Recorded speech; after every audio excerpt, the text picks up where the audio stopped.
everything.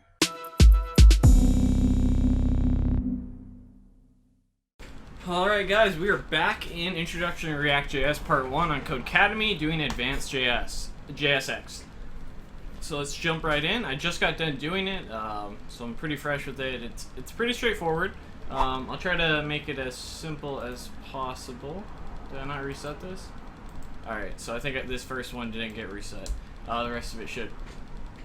Basically what it's saying here is that the class is reserved in JavaScript, so when you're naming an HTML element in our JSX to give it a class, you're going to actually need to call it class name. That's basically all that's going on here. So let's go ahead and create a variable called, let me zoom in a little bit. So we'll create a variable called myDiv. And we're going to set it equal to a div. Except instead of class, we're going to give it a class name equal to, what was it? Big. Just going to run that. Oop, and don't forget to put I am a big div as the text as well. In all caps. Let's run that one more time. And of course, because we need to render this as well, we're going to need to go ahead and do React DOM.render. And in here we pass in two parameters. We're going to pass in basically the changes or the application.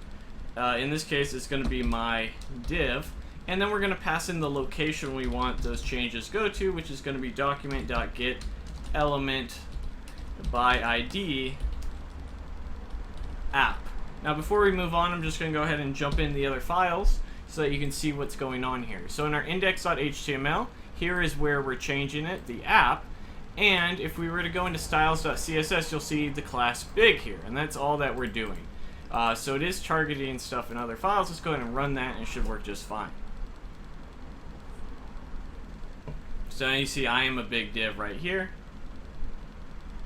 For some reason that is not being declared properly, so maybe class name is equal to big. That's working. I am a big div. That's it. Let's go ahead and do this like this. I had an issue earlier. You guys may as well, where it kind of likes us to do things on multiple lines. So this is still in beta, so some of this stuff is a little weird. Let's go ahead and zoom out, see if that's it as well. Or it's still in like the pre-release. After my div, make sure you start a line. I'm not sure what's going on, so we'll go ahead and get the code here. Oh, I think maybe I forgot a semicolon right there. Sorry about that, guys. Just gonna move on. Okay, so what's going on self-closing tags? In HTML5, the tags that are self-closing like this, you don't actually have to put in the self-closing tags. However, when dealing with JSX, it is required. So image tags would be an example. BR tags, the line breaks, are also all examples of things that we're going to have to do when we're using JSX. So you're going to have to make sure to self-close these as well. Alright. Oops, it looks like it didn't reset them like they were all supposed to for whatever reason. I don't know if they're cached or whatnot. But let's go ahead and we'll get rid of this and we'll start fresh. So, so React DOM, what it's basically saying here is when we output some HTML, as you would normally expect the expression to evaluate itself, it's actually going to output it as a string. So when we render it, we'll go ahead and show that right now. When we render an H1, 2 plus 3, in JavaScript normally you would expect that to output 5. But because of the way that we're using JSX, it's going to actually just output 2 plus 3 as a string, and we'll showcase that right now. So when we run this, we're going to get 2 plus 3. This is an old value, so any second now. So there we go right there. So you'll see we got 2 plus 3. Now this may not necessarily be what we're trying to do. So when we go, if we wanted to actually treat it as an expression, we would just wrap it in some curly braces like so. And this is how you'll actually treat variables as well when you're trying to output a variable, such as like I don't know. It'll come up in a second. But output the value of a variable instead of like a string of that variable name. So we're having an example here. It's basically just showing us that you know, we can use the math library as well.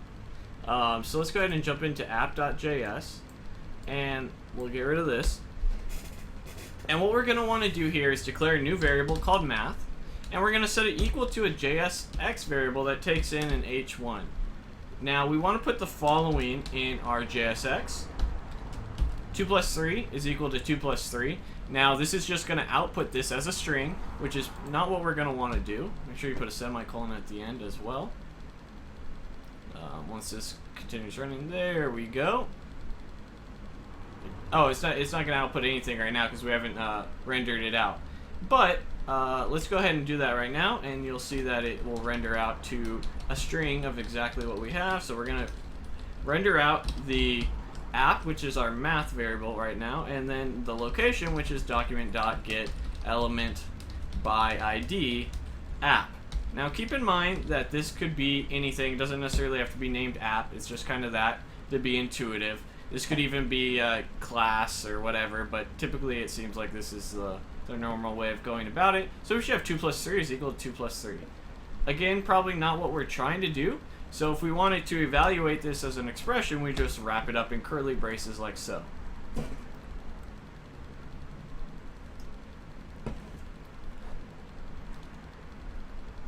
And then we get 2 plus 3 is equal to 5.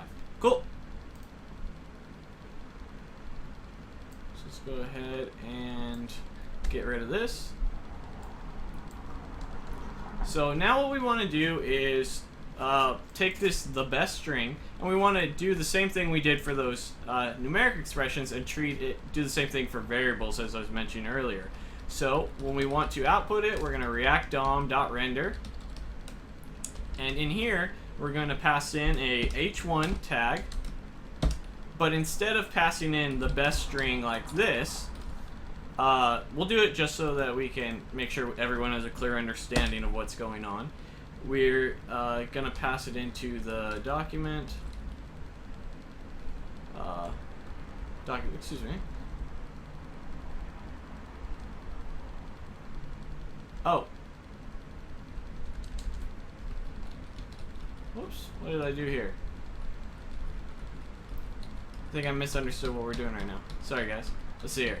We'll go back to the beginning. Oh, no. Alright, so that's what they want us to do. I was just reading through the instructions. They didn't tell us to do that.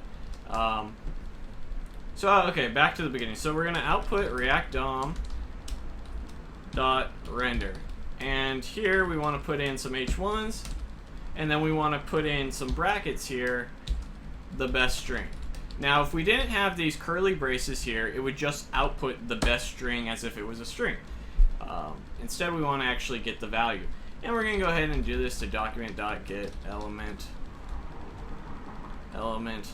by ID app. Let's go ahead and do that and run this. Tra la la la la, I am the best.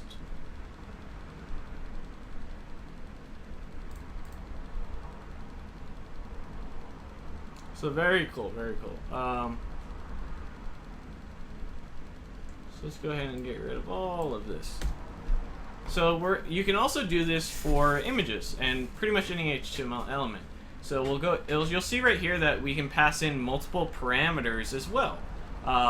Most of them are going to be named the same, but besides class and class name. So everything should be pretty intuitive. So let's go ahead and create a variable here called goosePath. And it looks like it's a relative path that's going to be equal to /goose.jpg. Just go ahead and run that.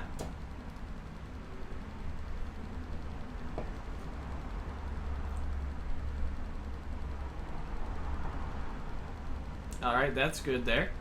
Next, we're going to create a variable here called goosePick, and we're going to set this equal to the img.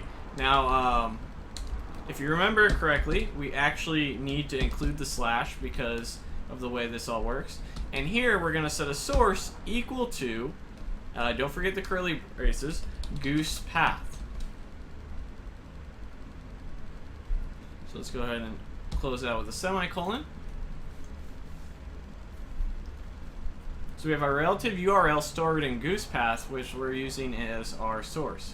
And then we're going to just simply output what we just did by rendering it.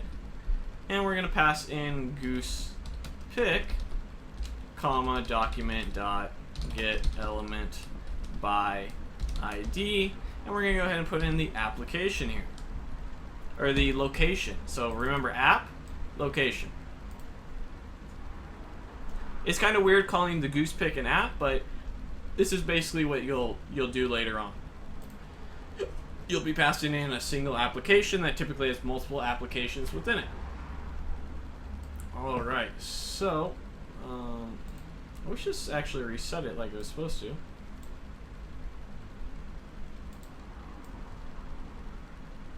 So look at line 17, React DOM.render.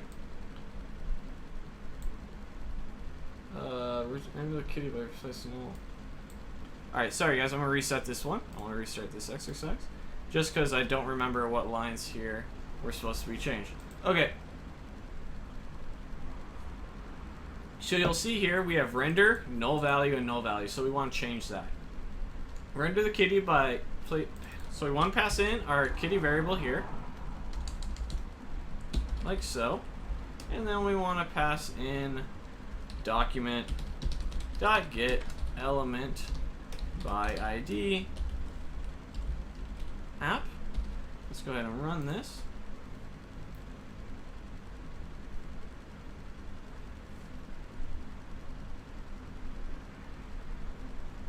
Alright, cool. The next thing it wants us to do is add a new attribute to our image tag here. So let's go ahead and do that.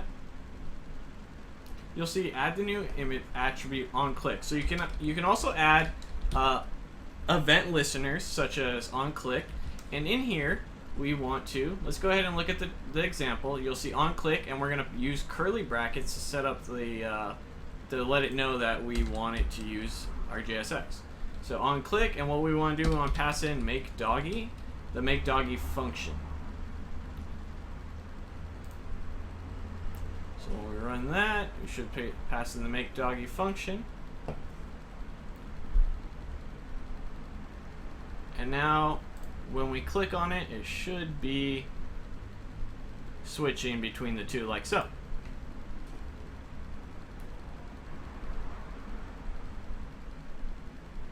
Oh, it's taking a second to load.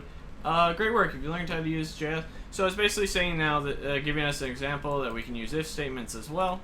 So we'll be doing that right now. Definitely take a second and pause the video if you need to. If you need a second to kind of catch up, I definitely encourage it. Oftentimes, a 15-minute video will take me to watch probably like an hour because I try to do it as I go through and get help along the way.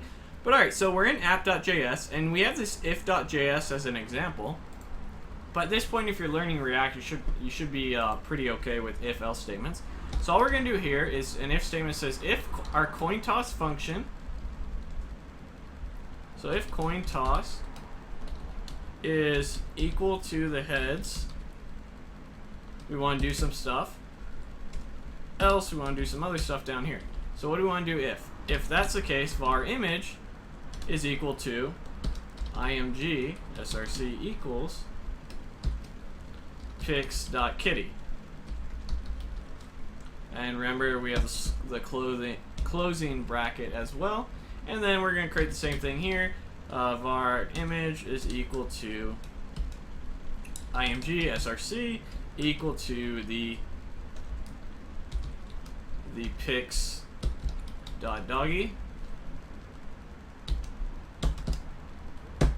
Let's go ahead and run that. So basically it's a 50% chance, or it's math.random less than half the time, choose if it's true, choose heads. If it's not, choose tails. We have our ternary operator here. Somehow I messed this up. So if coin toss is exactly equal to heads, fix.kitty, image src, fix.doggy, your condition should be if it's exactly equal to heads. Did I misspell something?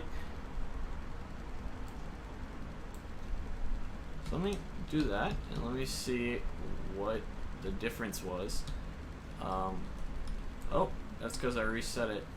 So if else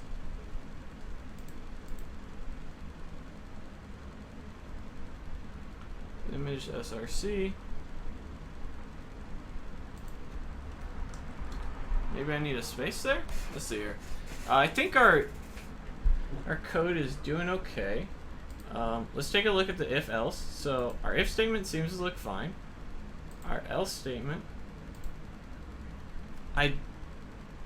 Yeah, let's see what they say we need to do here. So I'm not worried about the React DOM.render. I don't see where our error was. I think maybe we needed a space, and maybe that was what was messing us up. But then we just render it out. We pass in an image, because this is going to run 100% of the time, and we're going to have at least one image, and then we're going to output that out. I think maybe we might have needed a space there, and that was kind of what it was failing within actual CodeCademy logic here. So let's go ahead and reset this as well.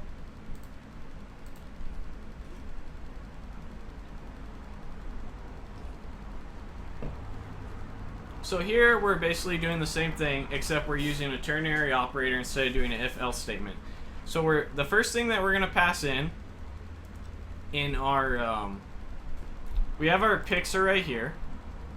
All we're saying is basically, look, if coin toss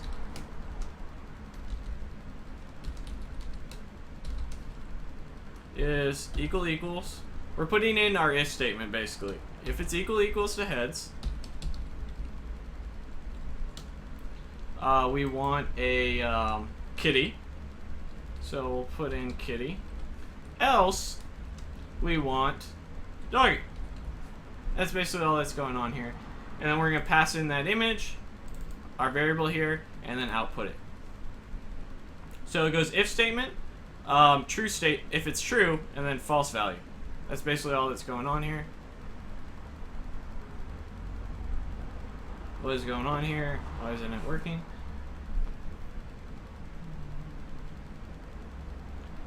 One more time. The ternary operator should look like coin toss. This is exactly equal to heads. And kitty. That should be fine. Let's try this one more time. Coin toss function exactly equal to heads. That's true. And the output kitty and the output doggy.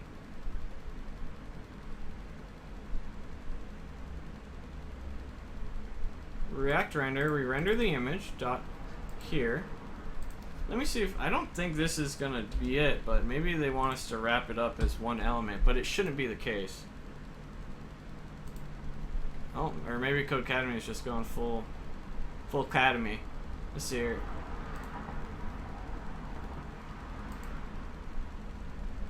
Yeah, I don't think that's the case. So, ternary operator. Coin toss is a guy. This happened to me earlier too when I was running it. Doggy. Oh, maybe I need it in quotes? No, that's not it. We can try it. Maybe that's where my mistake is. I don't think we need it like so, but I've been wrong before. Let's try running it one more time.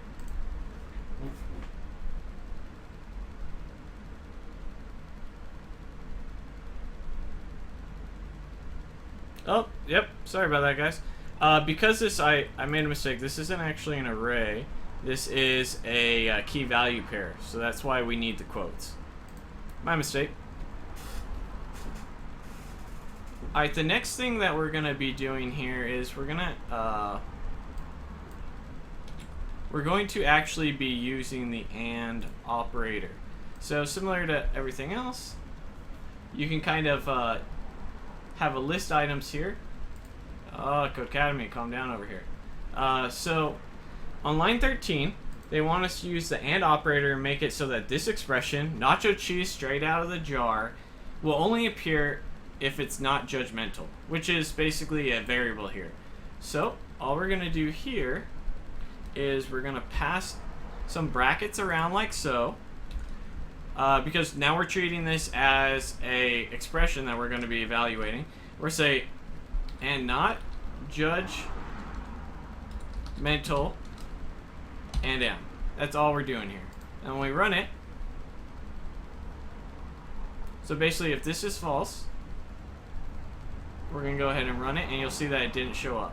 Now it will show up about half the time based off of what the value is of judgmental.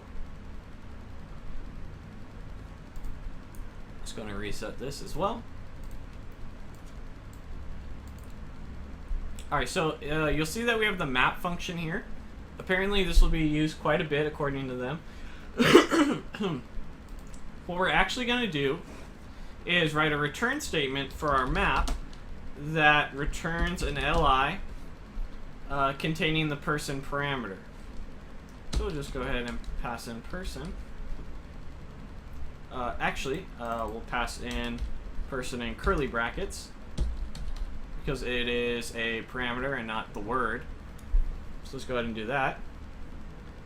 Definitely take a second to look at this if you're a little bit confused about what it is we're trying to do. And from here, what we want to do is we want to React.render. Yes, I'm still here, CodeCademy. React.render that out. And we're going to pass in a UL here. And we want to actually pass in our people LIs. So we're passing in a bunch of list items within our UL, and we're going to just output that to document.getElementById to where the, I believe it's the main section or the div called app.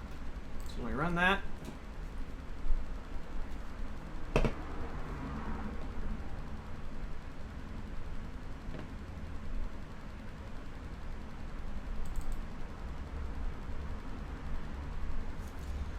let's see here. Copy.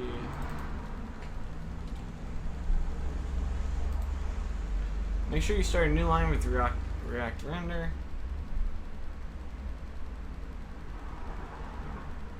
Let's see what it says we're doing wrong here. It looks like perhaps we had something misspelled here. Or maybe they just wanted it all on a different line. All in all, it's all the same, more or less. So, what's basically going on with these keys is a key is similar to an ID in the fact that it needs to be unique. Now, the reason that you have keys is two things. Because there's memory needed to render them, or because the list order might be shuffled, but you still want to know what the value is. Like, you still want to be able to do something with it. And that's where keys come in handy. Look at the code. And for some reason, the code that it wanted was not to have an I in here at all. I'm not quite sure why that's the case.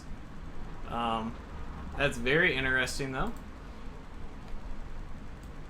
Alright, this page is basically just telling us about how we don't actually have to use JSX if we don't want to. If we wanted to not do that, we could do it by creating an element. So let's go ahead and create a div. How we normally create like an h1 here, rather. We use h1 hello world, very intuitive. Now, if we wanted to use create element, we would say the tag, then null, and then the value we would want in there, such as hello world. This is basically what JSX is doing every time. Oh, Oh, that was the example. Let's actually follow the code here. So they want us to take the greatest div here and do the same thing. So what type of tag? It's a div, followed by null, which is some sort of value. I don't remember what it is. And then we have right here, we're going to pass in I am div. There you go. But that's basically JSX in a nutshell. So a little bit of a hiccup on, I think it was number 14 for some reason. But all in all, not too bad. This is the end of the advanced JSX. Some things to keep in mind is that you know, just keep working through it, and there's a lot of stuff. Take a second to read all this. I read it earlier. Some of it's pretty intuitive, some of it's pretty nice. But coming up next, we will be doing the first React component. So get ready for that. Some good stuff. And I'll see you guys in the next video. Oh, and special thanks to anyone who supports me on Patreon. Don't forget to like and share the videos. It helps the channel a ton. And I appreciate it, guys. Have a good one. Hey guys, thanks for watching the video. Don't forget to like, subscribe, and share if you enjoyed it. And a special thanks to you who support me on Patreon. And if you're a recent college student or a recent college grad, go ahead and go to wayup.com for part-time, full-time, and internships. And a special thanks to codementor.io for sponsoring the React course, which you can get to in the suggested video section. It's the first 2 hours of a 4-part series I'll be doing, led by a React professional and some really good stuff. See you guys next time.